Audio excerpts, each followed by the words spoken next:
The AIDS crisis was a period in time between the late 1980s and the early 2000s. This was met with the apocalyptic realities of the AIDS crisis in September 22nd of 1991 on the release of the iconic film Beauty and the Beast. At the end of the credits, there was this message that read, "To our friend Howard, who gave a mermaid her voice and the beast his soul, we will be forever grateful." This message was a tribute to the late Howard Ashman, the songwriter for The Little Mermaid and The Beauty and the Beast. Sadly, he never made it to the release of The Beauty and the Beast because he died earlier that year due to an AIDS-related complication at just 40 years old. Howard was an openly gay man who worked at the height of his career through the challenges of living with HIV and later AIDS, where only the possible outcome at that time was a slow and painful death. During the writing of Beauty and the Beast, Ashman was the one who advocating showcasing more of the story of the Beast, an outcast, a misunderstood individual dealing with a curse that could only be cured with a miracle.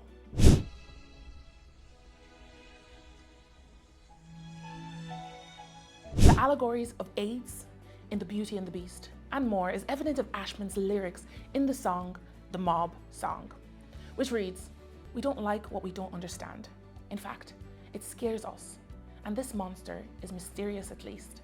More than 30 years later, on World AIDS Day, Ashman's lyrics still rings true on the challenges of living with HIV. Hi, my name is Mamobo, Ogoro, social psychologist and founder of Gorm.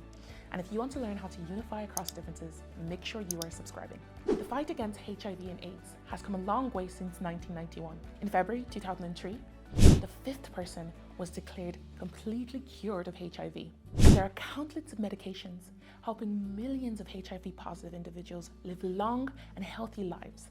There's even a HIV injection that's on its way to help prevent people from contracting the illness in the first place.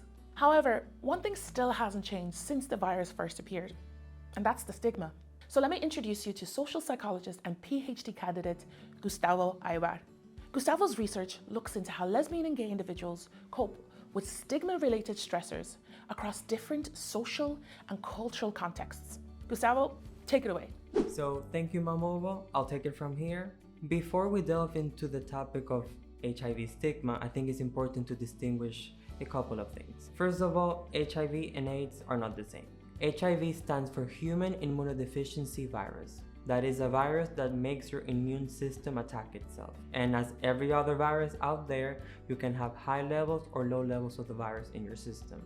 When people have low levels of the virus coupled with normal defenses or CD4, people have what is called an undetectable status. That is that people are still HIV positive, but the virus is so low in their system that it doesn't have any consequences for their health.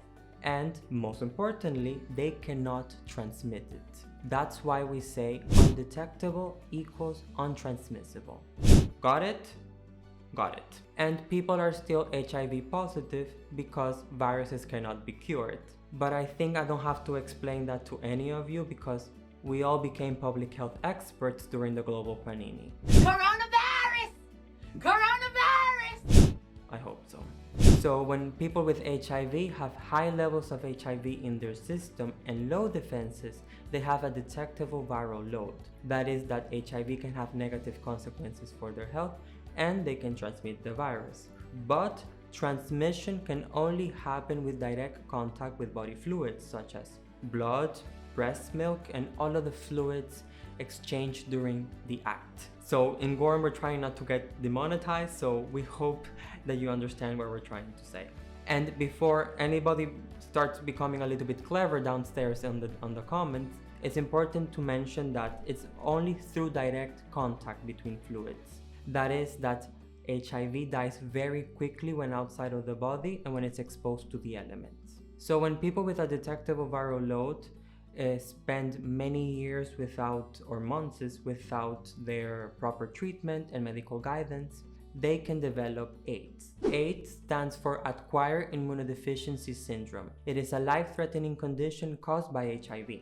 And despite being a life-threatening condition, you cannot die from AIDS. AIDS makes your immune system drop, so you are more likely to get diseases and illnesses such as tuberculosis, and this is the real problem because this can threaten your life.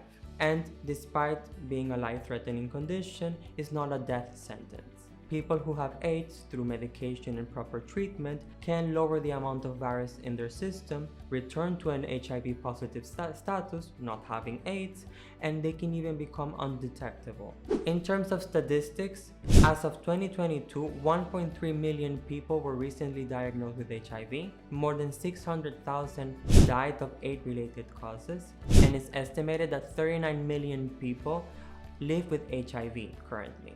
All of this taken together is very good news because it means that people are dying less from HIV and AIDS-related causes and are living longer and healthier lives despite having HIV. Most cases of HIV and AIDS are located in the southern and eastern parts of Africa, and historically it has disproportionately affected minority and vulnerable groups such as the queer community. So because of this association between minority groups and HIV, a stigma started to emerge surrounding this particular virus. And in order to understand the stigma attached to HIV, we must understand its history, specifically its gay history. Even though HIV was present in our lives in the 60s and 70s, we didn't know it was HIV, but it was there. It got its name in 1981 thanks to the CDC, first with the name GRID, Gay-Related Immune Disease. Why it got this name? Well, a handful of doctors in San Francisco started to notice similar symptoms across 5 gay patients. And with this name, many people also started to call it the gay cancer or the gay plague. Some people went even further, calling it a divine punishment because of gay people's promiscuous lifestyle. HIV and AIDS didn't get their names until 1982. But the damage was already done. The association between being gay and HIV was set in stone, and it was known officially as the gay disease. HIV and AIDS were rampant in the 80s and 90s, and it particularly hit hard the queer community. Many gay people were turned away from the hospitals, they were denied medical service, and they were left to die alone.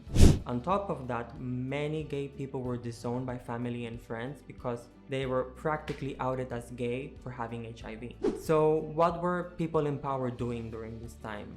Some politicians and other influential people were ignorant or ignoring this particular issue, or they were making jokes about it. For example, in 1982, the first journalist, Lester King, solving to make a question to the White House about what was the plan to address the AIDS crisis, he was met by laughter from the press secretary at the time and laughter from the journalist attending that meeting. And it was also accompanied by homophobic remarks. Don't trust my word for it, there are receipts out there, there is video recordings, and choices were made. So the AIDS crisis was particularly dangerous and brutal for the queer community, but specifically to queer people of color, immigrants, people who are incarcerated, people who inject substances, sex workers, and the trans community. These people were particularly affected by HIV, not because of who they are, of course, but of a combination of different circumstances. First of all, these types of communities are very insular, so they stick with their own because they are very stigmatized in society.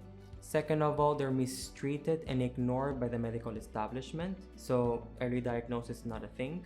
And third of all, they can engage in behavior that is high risk for getting HIV, such as injecting substances for people who abuse substances, or engage in condomless sex. It was thanks to the LGBTQ+ response to the indifference of the AIDS crisis, and many queer people, through community initiatives such as activism, boycotting, and protesting, they enacted projects such as the AIDS Quilts Memorial and the Silence Equal Death project in order to bring awareness, but it took decades to change the attitudes toward HIV, and in the process, tens of thousands of people died, millions of lives were affected, and in the heights of the AIDS crisis, we were seeing 1 million people dying a year. Unfortunately, the consequences of the AIDS crisis still linger today. Many countries around the world do not allow men who have sex with men to donate blood. Many people also think that HIV can be transmitted through food, through hugs, through physical contact, but this is false. So despite the advances in medicine and science, prejudice and misinformation are still rampant and surrounding this virus, preventing people to access help and the treatment that they need. We have curbed the HIV and AIDS epidemic, and now it's just another health condition that you can live a perfectly normal life.